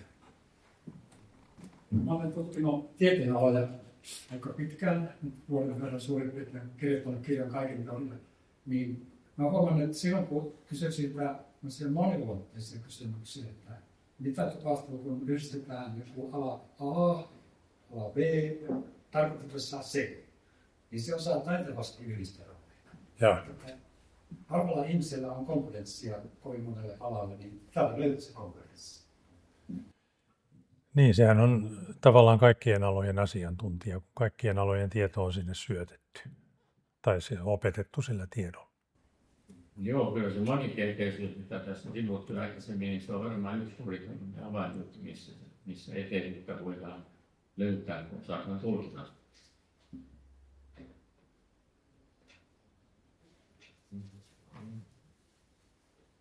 Toi oli tietysti ihan hyvä. Tuo Esa veto tuolta puhelimesta, että päästiin verkkoihin, niin se oli sikäli lohdullista, että siellä oli jonkinlaista näkemystä, mutta sitten näitä erikoishuomioita, niin ne kyllä muistuttaa hyvin paljon meidän seuran aihepiiriä, niin kuin esimerkiksi kvanttilaskenta ja kaikki tällainen. Ja koko tämä meininki, mitä tässä on harrastettu, koska me ollaan tässä reaalitodellisuudesta, joka on tieteellinen talolla, niin meillä on varmaan tuohon Juhan kauniiseen loppunäkemykseen ja sitten tähän Esan äskeiseen kysymykseen. Hyvä lopettaa näin ajan hermolla ja kiitän kaikkia osallistujia keskusteluun, järjestelijöitä ja Juhaa ja sitten, jos nettiin tämä menee, niin että siellä netissä sitten ovatkin, niin jäimme odottamaan noita lopullisia vastauksia ja näin teemme. Kiitoksia. Kiitos.